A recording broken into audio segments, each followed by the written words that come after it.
Kebor Multimedia Production.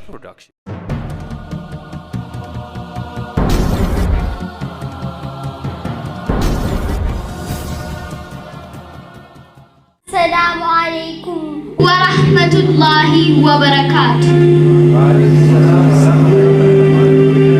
Assalamu alaikum wa rahmatullahi wa barakatuh. Addunyaan dukkana wallaalummaan dukkanoyte nuun ifte.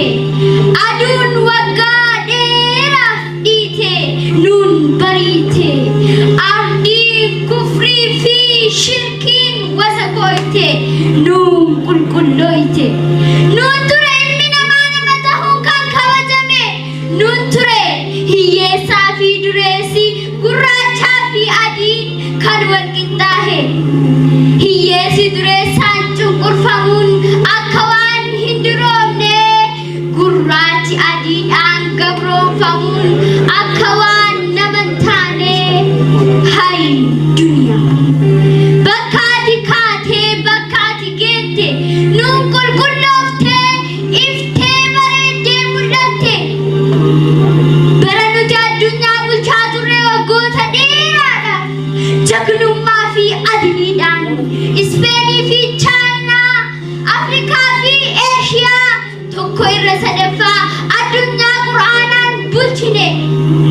Kan ilmi namaa fi bineensis keessatti hin miidhamne. Bara walqixxummaa zulmii balleesse. Bara dhageettiidhaan diinni nu sodaate. Bara haati ilma isii quraanaan guddiftu. Bara abbaan ilma isaa jagnummaan leenjisu. Yoom bulchuu qofa ta'e argannoowwan hedduun kan har'a addunyaan itti fayyadamtu nuun argami. Jaabir ibnu Hayyaan, Abubakri Raasii, ibnu Siinaadhaa fi ibnu Heeysam fa'aa akkamiin daganna. Yeroo jalqabaatiif hojjettoonni hospitaalaa taankii fi kaameraanis nuun hojjetame. Argannoowwan maatisii keemistirii fi fiiziksii nutu argatee dhalootaaf dabarse. Gadaa islaamummaa keessa dabre kalee dhugaadha. Nuun ture nuun ta'ee seenaa ta'e malee kaleessa akkas turre. Har'a hoo maal taanee maaliif akka barannee teenna? Nurraa hoo maal himan?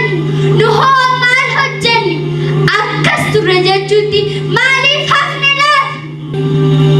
Kanaafuu boolla kufnee kaanee ofirraa dhadhahachuuf girdoo gad-aantummaa ofirraa saaqachuuf bakka dur turre san deebinee qabachuuf murannee kaanee jirra jabaannee hojjechuuf keeroon karooraan itti fufaa isinis karoorsaa nutti dhufaa. Na baruu barbaannaan maqaan koo Hasanaat Abdaati. Rabbi walitti nu haa qabu gaaddisa arshii jalatti. Assalaamu alaikum wa rahmatullahi wa barakaatuh.